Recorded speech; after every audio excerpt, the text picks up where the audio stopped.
It's not the years, it's the mileage. Actually, I Mm. guess it's both. Yeah.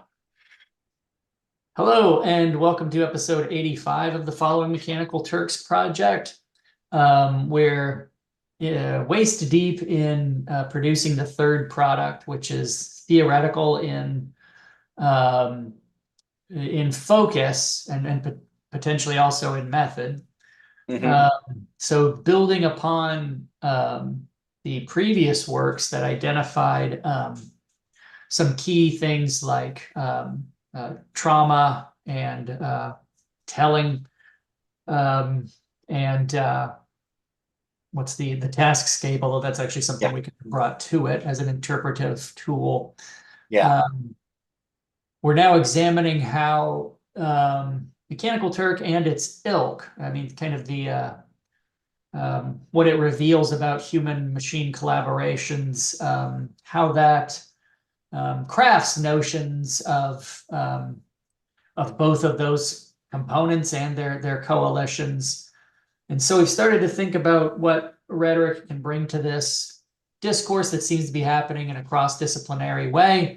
And so we've attached onto artifice with the notion that artificial intelligence is in a sense redundant, and that all acts of intelligence are crafted, are constructed. And so, as rhetoricians, we can bring a certain comfort with artifice, not as a pejorative, but as a trait, I suppose.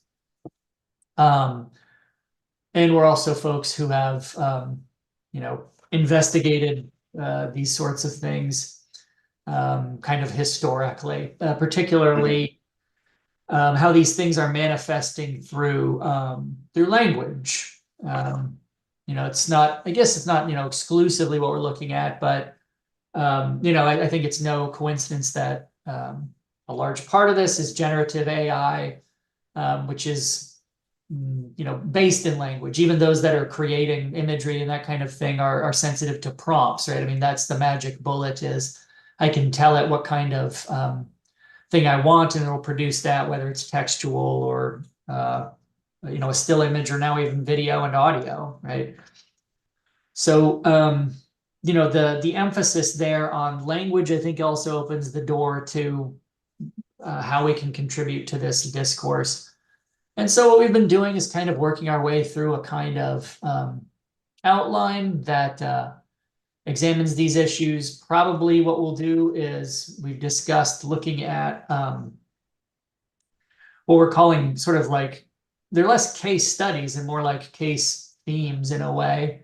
Yeah. Because individual cases have started to kind of coalesce into different themes that also are kind of resonant with rhetoric, including things like conflict or persuasion, right? These things that seem like, or deception, Hmm.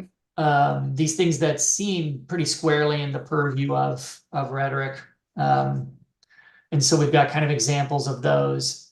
And we've been collecting scholarship not only that reveals the scholarly discourse kind of in this vein. So obviously, no one's doing precisely what we're thinking about doing, but there are other scholars in other fields who are kind of nibbling at the same edges.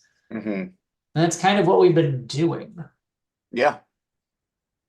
I guess what do you have to add to this, Nathaniel? Hey. Um, no, in fact, I found a recent piece by Tim Christians, something like that. He's in philosophy.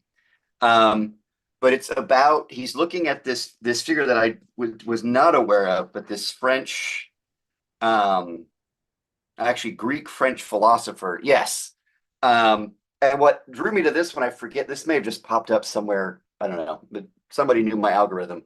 Um, but I jumped at that notion of an agonistic theory for the future of work because it's a pretty um, canonical term in rhetorical theory.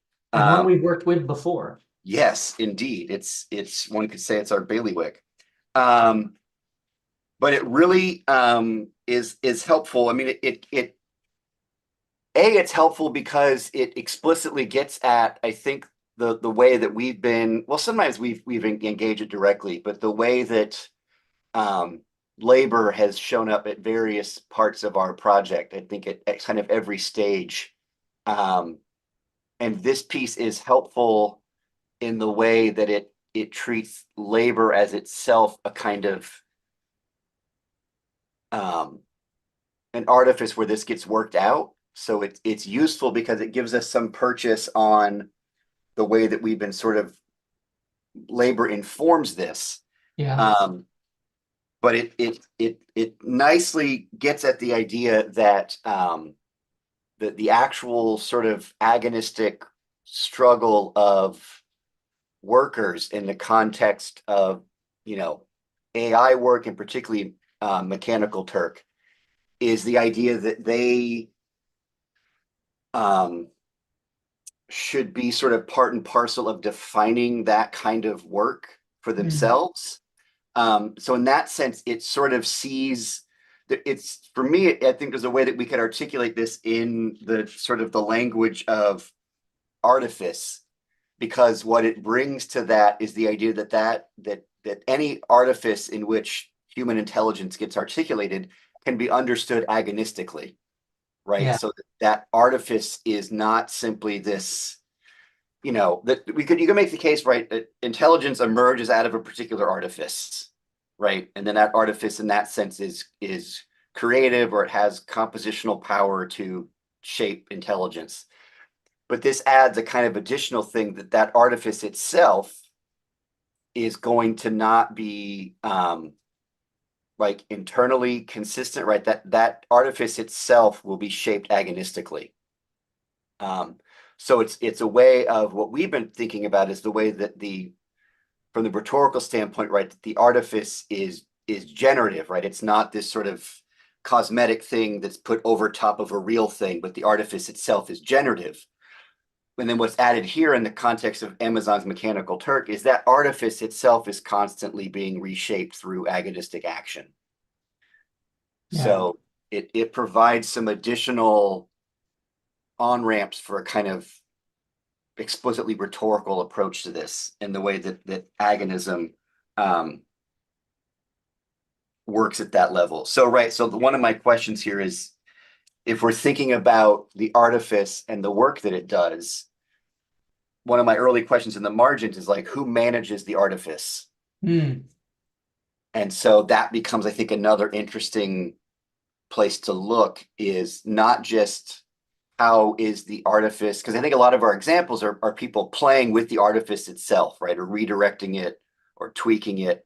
Um, but also, you know, debates or in many ways it's not what we were doing. But thinking about how agonism around questions of working conditions also starts to shape this artifice, which does in fact kind of bring us back to some earlier conversations, right? Like whether or not artificial intelligence or is truly intelligent or not, right? The more interesting questions are what's the artifice, and in part that artifice is largely like what's the arrangement of labor that produces this. Um, and what this article is getting at then is how do workers themselves through various kinds of activism or action or inaction shape that artifice, Yeah. which is kind of interesting, right? How does the restructuring of labor arrangements have consequences on the development of particular forms of intelligence? So, um, are we this so labor is something that we've been ambivalent about kind of throughout, right? Because Mm-hmm. we see folks who are much more steeped in labor concerns, and it feels like another space where we are naive. Nah, well, I'm ignorant, I guess. Mm-hmm. So I guess, I'm curious, what's the role, what's the animating role of labor in this piece? So Like, I just found a good quote. So these resistances are for Castoretti's, I think that's how you pronounce his name. Um, these resistances are not just a negative reaction to institutional norms, but also a creative force, a reactivation of the human imaginary to adopt new forms and new institutions to serve the pursuit of human self-determination better. So that's kind of his framing of it in this. And then he writes later, if every instituted social imaginary is a particular, and this some of these things I can't unpack for now, A, because I can't, and B, it's other parts of the article. Anyway, if every instituted social imaginary is a particular mathematical set determining which elements in the world exist and what their constituent parts are, then the magma of radical imagination is the primordial resource from which all potential social imaginaries can be created. So then he goes on, political resistance, in other words, deconstructs the building blocks of the instituted social imaginary so that new imaginaries can reemerge. This movement of immanent transcendence, insofar as it forces from within the given social order, assemble an instituent force that transcends the confines of the status quo. This just, I mean, long story short, right? My margin comment is at the level of artifice, right? Like it's not it understands the artifice as not simply something that's there that it then negatively reacts to, but that its work is always necessarily reimagining that artifice in some way. Yeah. So then he writes, the technological apparatus of society is an object of agonistic struggle between different groups striving to make and use technologies that support their pursuit of a free and good life. An agonistic politics of technology would hence affirm the constant transformability of technology. Rather than blocking Turkers from reforming the platforms that govern their work, such a society would aid them in autonomously configuring how crowd work platforms should be designed and governed. So, right, rather than just shutting it off, right, you rethink the artifice in some way, as opposed to rejecting artificiality itself. I mean, that's one way of reading it, right? That the idea of configuring how crowd work platforms should be designed and governed, right? I think strikes us as a kind of artifice-oriented rhetorical practice, because it understands that it's the anyway, like the working conditions themselves. That kind of led me off on this thinking into like the Luddites and stuff like that. And this book I'm now reading that tries to disentangle riots from strikes in some interesting ways, and points out that complicated stuff that I'm still working through, but the idea of thinking about how strikes can work differently. So whereas strikes, particularly strikes that move through trade unions, tend to be largely about improving wages. But there are other forms of strike. So the Luddites in part they weren't breaking stuff because they wanted more money, right? They were breaking stuff because they were getting at the conditions of their work and their lives that were at stake. And so I'm not really sure why I went off on that thread, how it plays in here, but there's something about, right, it isn't just we should rethink these artifices so that workers might get paid more, but there's also some sense in which workers might strike not simply to get more money, but because there's something about that artifice of labor that's directing their lives in particular ways that they want to resist, right? They don't necessarily want more, they want different. Yeah. It's interesting because how does that manifest in policy, right? So right, a wage, it's like that's a clear argumentative case. We want this, well, I'm only going to give that. Well, let's meet in the middle. But, how would that manifest as like, well, we're seeing that get carved out in things like the writers' strike, the creative industry, both writers and actors, right? There was an entertainment industry strike, and largely that circled around this kind of issue. And so they had to sort of, tease out what uses of generative AI are acceptable and unacceptable, potentially also why. But that's kind of interesting because it's like, it's not only compensation, although that was part of the fight was, I guess, streaming services are compensated differently, i.e. not. And so right, there was an argument there about residuals, but part of this also, and you can see that as a much more kind of conventional fight, where it's Right. like this streaming service is very much like broadcast TV. It should be compensated the same way versus, here's why a human needs to be in the creative seat. It'll be interesting to see how that goes as well, because, like with the Luddites, Yeah. I don't know if it's necessarily so, but it's like history seems to be replete with examples of um, that kind of resistance, being attenuated over the long haul. Yeah. No, there's really interesting. I mean, this is in some of these things I've been reading too. There's some interesting critiques of unions in that respect, because insofar as unions primarily negotiate with respect to wages, there's a sense in which they're sort of not necessarily fully opposed to management because they both want the same thing, which Yeah. is more productivity. So there's some really interesting, and that's something that I'm just on the edges of. But right, the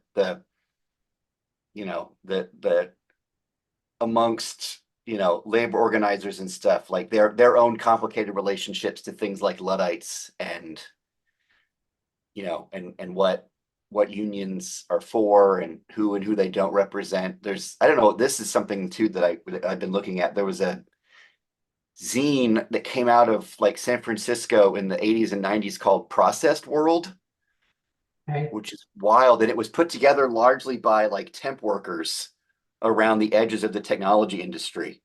And a lot of it was sort of, humorous and, they have weird graphics and stuff, but then they would have these like letters that would be sent in and big debates about like what are ways forward. So things in there about sabotage versus joining unions and temp workers being in this sort of liminal space. Um, anyway, which may be too far afield for this, but I think is some interesting thinking about the how does artifice direct us towards the material arrangements that generate intelligence, and then how does rhetoric, I don't know, make those visible or articulatable or redressable in some way. Yeah, well, I think if memory serves, later in our last meeting, we attached this notion of readabilities, right? How does it render Yeah. these situations readable or intelligible in some way, drawing from our own previous uh, work that identified readability as a crucial aspect and something we drilled into in the second piece. Yeah. Yeah, it was in part right because we'd read that piece critiquing transparency as the kind of the primary way into that, right? That if you just render this transparent, then all will be, and that piece Right. was critical of that idea. And I think that's where, right, the idea of replacing transparency with readability could be an Mm. interesting way, particularly because we were partially also like working through questions of like addressivity or redressivity, right? So that's kind of what that piece was getting at too, which is transparency doesn't really solve the problem of, well, who can do what with the right. So readability potentially like lends itself more towards, well, we're addressing this, which then allows us to address it and possibly redress it, right? That kind of readability opened up those kinds of things. And that's kind of what this agonistic piece is getting at too, right? That we can't leave the future of automation to basically be defined by management. Yeah. Um, which again, right, that piece was getting at the same, right? We can make it transparent, but if nobody's in the position to do anything about it, then you've Yeah. you've not really um And transparency is always a kind of performance. So on another project, I make a fair amount of hay about what transparency means. This in particular, this had to do with Soylent, the meal replacement beverage, and the juice press. Yeah. because they both talked about transparency, but what that meant was different, right? So in one case, it meant, well, I've given you a full list of the components that go into this food product. Right. That's transparent, but there's obviously like there's a hidden ethic there in terms of like, well, what does transparency mean? So for example, because it approached nutrition in a radically decontextualized way, they saw components as utterly commodified, right? I mean, literally, it's like, well, a molecule of this, it doesn't matter if it comes from a lab or from a cow, it's the same molecule, right? That's a Yeah. cool perspective to have until people started getting sick Right. and they couldn't quite like identify it. It turned out it was probably due to like this whey protein or whatever. um and so it's like you can have this decontextualized notion of transparency, but the universe is stubbornly resistant about that. It remains sort of haunted by terroir. But and then Yeah. also like the juice press talked about transparency as you could scan this, you could scan the QR code on your fruit bag and it'll show you the farm where it was raised. But you can't use your own fruit in this device, right? I mean, it's like, Yeah. what is transparency, particularly because you can't do anything about it. It's a subscription service. So yeah, I know it's from this farm, but I have no agency there. It allows me to do nothing. I can't say, well, no, I don't, I want a different farm. That's not how it works. I can't use Right. my own fruit, right? I mean, it's like transparency is not in any way synonymous or adjunct to agency. Yeah. It's Yeah. just sort of like, here's information. Can I do Hmm. anything with this? Not really, No, but we get credit for being transparent because we said we are. we It's told you. We told you we're screwing you. right, precisely. I didn't know that was a thing. That reminds me of that. We probably talked about this, but that Cory Doctorow short story called "Unauthorized Bread," where No, but it doesn't surprise me. I've read other stuff by him. yeah, it's sort of set. The main character is an immigrant who lives in, this high rise flat that's built in London, I think, and they couldn't build it unless they had so many units of affordable housing in it. But the people that are in the affordable housing can only use the freight elevator to get in there. And then if you live there, you have all these appliances, but you can't toast bread unless it's the right bread. Right. You can't use the dishwasher unless you've got the right plates in it. And so These the are main real things. I mean, this yeah, yeah. exists. So the main character basically jailbreaks her toaster and then gets good at that and then starts messing with the elevator and then write this whole sort of it's from a short story collection called Radicalized. It's four different versions of that, but it starts with her and then she starts jailbreaking her neighbor's toasters and then Because it's a Cory Doctorow yeah, piece, it's going to be about like why information should be free in the end. yeah, Yeah, I yeah, mean that already exists with like the makers of Keurig, Green Mountain Coffee. yeah, You could only use theirs. It's like, well, if I want to put my own grounds in there, you had to hack it basically to cut it, the QR code off a legitimate one and then put it. And then they got a lot of complaints about that, which they kind of moderated but didn't get rid of. yeah, Printers also are notorious for this, where it's like, well, no, you can only use our ink. yeah, Interesting. Anyway, I guess I've been screen sharing this whole time with this yeah, blinking yeah. robot. It's cute.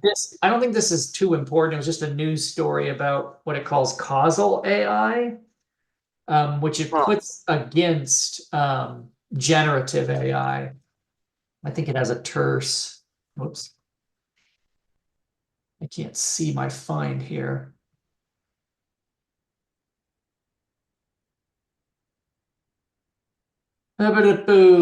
Most AI or machine learning is correlational in nature, not causal. So you can't say much about the direction of the effect. If age and salary correlate, you don't technically know if being older causes you to have more money or having more money causes you to age. Um, this is about, and it was kind of interesting because, and it's just journalism. It's just a news piece, but in fact, it may have it at the end here. Um, causal AI was deemed, you don't hear about this too much because it points out it's like causal AI doesn't have the visible manifestation of like a chat GPT. It functions Mhm. differently. It tries to form a causal chain of why things happen, whereas Huh. most generative AI functions probabilistically, right? Where Yeah. it's just probably this word goes after this one just because it has billions of times. Which was sort of the dream also of big data was that you could do away with theory, right? Where it's like we don't know why this happens, but after viewing literally trillions of iterations, we know that it does. Yeah. And it's like, well, that's good enough. You don't need to know why, which means Yeah. you've lost your ability to predict or extrapolate. Because if you don't know why, you can't move that to a different scenario. It's just like, well, if you take this drug, it cures your cancer. Why? Hmm. Because we've seen it happen trillions of times. Yeah, but why? Well, because it's Right. happened. It's like, yeah, but anywho, um, yeah, in fact, I guess that's how it closes, right? Unlike generative AI, causal AI has not found a mainstream use case and Huh. adoption that tools like ChatGPT have provided over generative AI models. Although supposedly it says it's more mature. Yeah, 2022. Causal AI was deemed more mature and ahead of generative AI. But anyway, I thought it was kind of interesting because it's maybe appropriate to that notion of XAI or explainable AI. Yeah. This notion of it being transparent, and how that's been critiqued by some of those pieces you already Yeah. introduced. That it's like, yeah, but that maybe doesn't solve the problems you want it to solve. It's interesting to see this kind of causal move where it's like, well, we are working on it, but then you wonder if, I mean, it would still seemingly lapse into the same sort of issue where it's like, well, this is causal AI. We can edit it or audit it, I should say, and see the chain. And it's like, yeah, but at the end of it, just like with the QR codes, it's like I can see the chain, but Right. now what? Yeah. And to a certain extent, the causal one seems to maybe mean what might be, I don't know what I wanted to say there. The adjective is it strikes me that that would even more raise the question of agency even more because you can actually point to what I don't know if that makes any sense, right? But there you can point out right to the causal chain of what's happening. Potentially that reveals more spots in which, well, who was doing this? Whereas sometimes with generative or the sort of probabilistic AI, the question of who did it or who's responsible is a little more fuzzy. I Yeah, assume with causal you could theoretically trace it back to the beginning as well as the end. yeah. I mean, seemingly that's the point is that it's a chain. Did we? I can't remember this. Did we talk about the? I can't remember how long ago it was. The OpenAI being sued for libel. Well, we've certainly talked about it. It's certainly something I've been tracking for a long Okay. time. We talked about it with a guest, Huh. the Because there's a poet. more recent one where the radio DJ is suing them for libel. Which one is this? It's I can't remember the basically a journalist went into Chat GPT and asked it information about this radio disc jockey. And a Chat GPT spit out a lawsuit, like a fake lawsuit. Oh, right. And The then definition, yeah. the journalist sends it to the radio guy and says, check this out. And the radio guy decides to sue OpenAI. And OpenAI tried to get it thrown out of court, but they didn't. So they're actually going to have to go to trial. But they made a couple of interesting arguments. One was it can't be liable because it's not actually a publication. And the other one says if anybody's liable, it's the reporter because entering the prompt is authorship, Hmm. which is really interesting. Now, the fun little twist is the guy that's suing OpenAI for libel is a gun rights activist who frequently makes the, people don't kill, guns don't kill people kill people argument. But he's actually making a guns kill people Yeah, the machine argument. did it. Yeah. but it's really interesting The that part of irony the will be argument. lost on him, I assure you. Oh, no doubt, no doubt. But it's not lost on me, and I take great joy in every time I tell this. But the authorship thing is really interesting, right? The idea of whoever does the prompting is there. If there's any author in this chain, it's the prompter, because they're the one that sets in motion the mechanism that generates the. Well, and OpenAI may not want to win that point because, um, then it puts people in the position of being incidental criminals. Yeah, no, I think people will use it much less if they're responsible for what it spits out. I mean, it's interesting because, this has actually come up before with things like Microsoft Word. So, like in the user agreement, certainly was the case. I don't know if it still is. It's got to be though. Like they reject ownership over anything you produce, right? Which it's interesting because it's like, well, what if I wrote my novel using Microsoft Word and they're like, oh, but that's ours, or we get a piece of that, right? Right. Because we did it. And so really early on, uh they denied that, where they were like, no, what you make is yours. This is a tool. And the reason why, it's not altruistic, or at least not wholly, is because what happens when someone writes a threatening letter to the president using Microsoft Word and sends it, Yeah. right? It's like, who's, They blame Clippy comes up. It seems like you're trying to assassinate the president. How can I help? yeah. But I mean, it cuts both ways. I mean, you can't get a piece of the novel, but then say, oh, well, that threatening letter you wrote, that's you doing it. I mean, I Yeah. say that although our legal system is set up to do exactly that, to absorb the benefits corporate to corporations Uh-huh. and displace the detriments to the individual. But so I mean, there is precedent of that kind of thing where it's like, well, no, whatever you make is yours and you're responsible, simply because otherwise we would be immediately sued into oblivion. Right. So it's interesting. I mean, you wonder if OpenAI is appealing to that sort of thing where it's like, no, these are computer tools. We didn't we didn't do it. It's like Photoshop. Whatever you made it, so you're Yeah. responsible for it. Yeah. They could say it's no different than you writing a defamation Yeah. I and think sharing that it. that seems to be, yeah. And there clearly is a line there because, like, you can't even turn off autocomplete anymore. But does that mean it wrote it? You know? Yeah. Because I guess their argument would be is the lawsuit isn't in Chat GPT. You caused it to be. Yeah, we'll see how this shakes out. But there Yeah. also was some recent cases about essentially IP violations with generative AI, and they all perhaps predictably were like, no, they're not culpable. It's not, because it's very tough to demonstrate that it's like, well, this is clearly a ripoff of something I made. Right. Because, like, it's like, well, what are the features that it ripped off? It's like, well, nah, but I mean, it's just in the mix. It's like, well, that's not good enough for a legal standard. Yeah. You really kind of have to show what's it ripping off here. Yeah.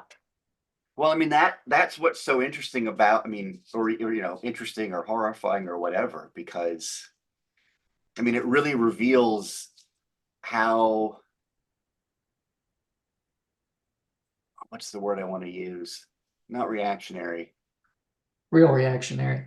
real reactionary. But the idea, right, how much of our, right, I mean it really points to the agonistic nature of artifice, right? I mean it's sort of Heidegger's point about, right, how technology, right, the basic, if your critique of technology is it's in control and you aren't, right, Heidegger's point would be that's already a technological thought, right? You've already turned yourself over to technology because your orientation to the world is already technological, right? The capacity to affect change from a distance via some means, right? So the whole question of articulate some definition of control that doesn't presume some technological orientation to the world around you. So in that sense, he would argue your brain's already been technologized, but that even the legal system is already right. The ability to discern a chain of features in an art object that would allow you, right? That's already technologically mediated. So there's a sense in which the emergence of this particular technology, right, has consequences for any number of artifices. Because the legal or right as we've discussed, right, our legal system already is predicated on particular models of technology and the human, and legal some of these legal battles are just, I don't know how the legal system engages them, because it doesn't have there's a sense in which from a certain there's no legal case here that you were ripped off, but there's also a sense in which there's at least as I understand it, how is the law even prepared to rule on such a case? Yeah, and I mean that's often a case. That's often the situation with the law, and that, um, practice runs ahead of it. Right. Yeah. And we have people saying, well, um, it doesn't specifically say in the Constitution that you can't carry a bazooka. So, Right. they have to have anticipated everything that was to come. Yes. Um, They were talking about flintlock muskets, but we also assume they knew what an AR-15 was, right. or an Apache helicopter. I don't know why I can't have one of those. So I mean, a large scale question is, where do you see like this paper? What's the role of this paper in what we're writing? Like, is Good question. this, I mean, is it a way to segue into agonism? Both how large of a role does it play? And then, what Yeah, does it play? Does it segue into this notion of agonism, being useful and also something that is known to rhetoric, or I is think it a sort of a large scale? No, the focus of the piece should shift towards these kind of labor issues. I don't think it's that. I think there's maybe two ways it could be used. It's potentially, right, a way to maybe early on in the piece keep it grounded to the larger project, right? So this notion of it's grounded in mechanical Turks, and it's using some notion of agonism to understand how workplaces are shaped. And that's part of what came out of that first project. So like its overall framework is resonant in ways that we want to keep close to. And then I think then it's also maybe a case theme that we could use and then add other ones to it, right? So maybe it's early on in the piece, right? There's an interesting way in which it connects us to some of these questions, right? This one, the transparency piece. What's the theme? Agonism? I guess. I mean, that I hadn't really, but there's because, and I need to, I think keep digging into it and reading it again. But he does work through um, actions taken by Turkers. So he talks about I think we talked this, the Turk Opticon. Yeah, that it's a job. It's a third party thing that Yeah, we interacted with it before, that tracks yeah. jobs and makes it easier for. Um, so talks a little bit about some of the moves that Turkers make to take you know, some measure of control or agency in the artifice of mechanical Turks. And so maybe that's then one that we can include as well alongside some of the other ones that we've already discussed. Yeah, the nightshade one, data poisoning, right? The ones you've got pulled up there. I mean, this could potentially, for like collaboration, we've seen things like the Be My Eyes, Um, remember, this is where instead of having a human do it, having an AI take over and be my eyes. Yeah. There are some here that are under this aegis of collaboration that potentially are agonistic. Some of these are more kind of Yeah. explicit, What's interesting about this, right, as we learned early on, right, the Turkers have no interest in blowing up M-Turk. right? So in that sense, right, it's not quite conflict in the way a lot of those are conflict. It's not quite deception, although they are trying to get away from the prying eyes of Amazon, right? I mean, that's why they use some of these third-party things. They don't want to be seen doing this kind of stuff. But it's also collaborative in nature. So it could be interesting if we maybe move through some of these ones that feel more or less discreetly in those categories, and then maybe return to Amazon's Mechanical Turk service with a case study that is hard to put it in one of those, right? Yeah.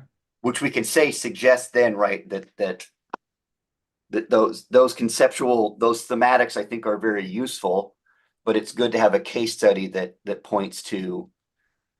It might be interesting to have a case study that actually maybe complicates our own thematic organization, but does it in a way that sort of reaffirms the larger argument that we're making, which is the way to read these and to address them rhetorically has to be at the level of artifice, whatever sort of synonym or resonant term, right? Artifice being the larger thematic, and then we can see artifice as workplace or platform, or so maybe the sort of final case brings us back around to the things we were looking at, right? Like, is this how are these hits worded? How are hits chosen? Right? That this case study kind of gets at those in some interesting ways. But does it at the level of the taskscape, right? That in part, that's what a lot of these Turkers are, the work they're doing in the piece that's being described here is precisely at looking at the arrangement of the taskscape, right? Or how can the taskscape be managed in some way? So they're allowed to rank us. There's got to be a place where we can rank responders in some way. That gives us some purchase on the framework in which these tasks are assigned or divvied up, or Well, so I mean, one thing is it feels like we've got there's a lot of players in this in the sense of, we've got artifice, we've got taskscape, um, let's see, what else do we have here? Readabilities, yeah. um, agonism now potentially. Uh-huh. So I think what we'll have to do is kind of make a straight line here in terms of like what we're doing. Yeah. Um, just, I mean, for the sake of clarity, because it seems like there's a lot of kind of like conceptual framework here that maybe overlaps to an extent. Yeah. But like what is we don't have to resolve right now, but it's like, what is the piece doing? Yeah. And I think right now we've got a couple of different conceptual frameworks we could use, but maybe finding out which ones are overlap to the point where we just need to pick one of them. And then, right, so this piece has agonism in the title, but maybe we just put a footnote that says, isn't it neat? It uses the term agonism, but we're not actually going to, you know, we don't need to quote Paul Lynch, we don't need to, get excited just because they mention our name every time.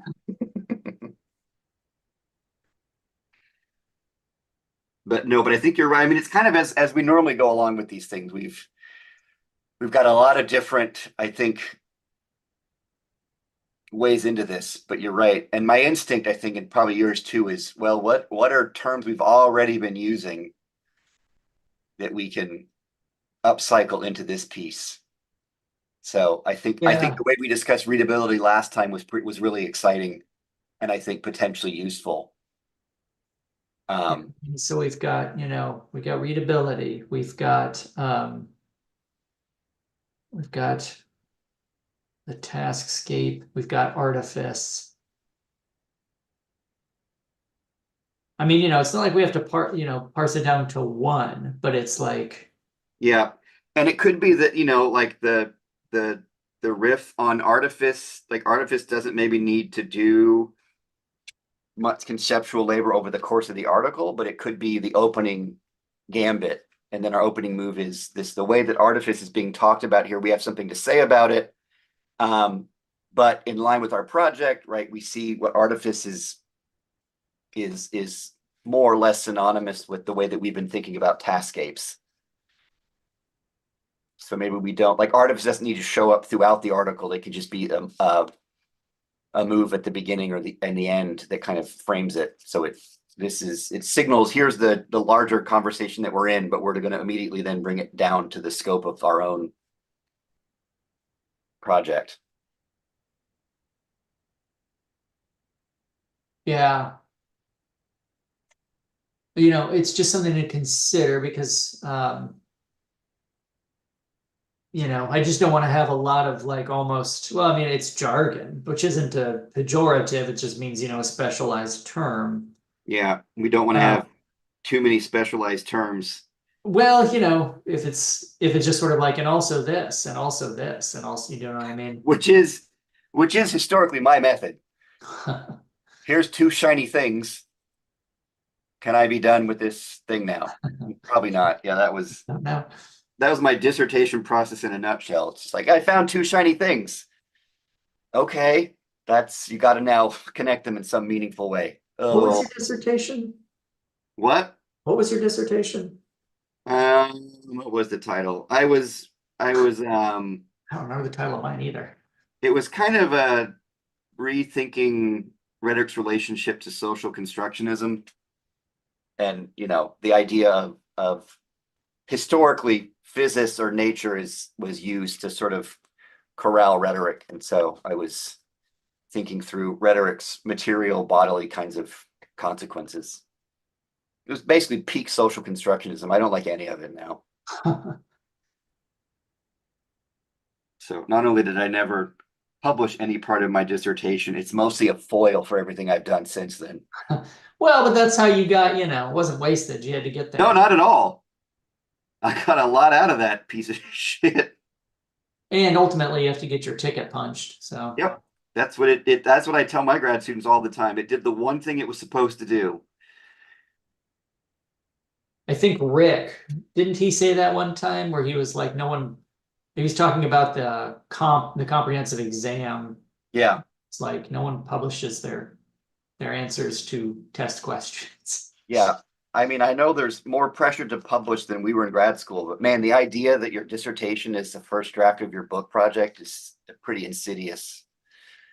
I think a lot of grad students get ruined by that thought. It's just a really long test. Well, And the product of and the product of your dissertation is you, not the dissertation. I've seen some folks, or I guess some programs that have shifted to this notion of it's a portfolio. Have you seen this? A portfolio Yeah. notion of instead of a single long document, it's like, no, we want you to do like 3 or 4 articles.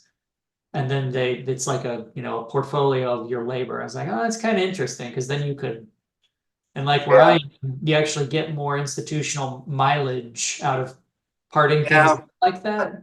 I like that too, but I kind of also like the idea that it doesn't have to it's it's a slow cook. Yeah. Like it's hard to do it. So it's a mechanism by which you're someone who can now do that. So even the portfolio, it's like, well, it's you get 3 publications out of it. You're not supposed to be getting publications yet. You're still cooking. I think we rush to have grad students publish before they're actually ready.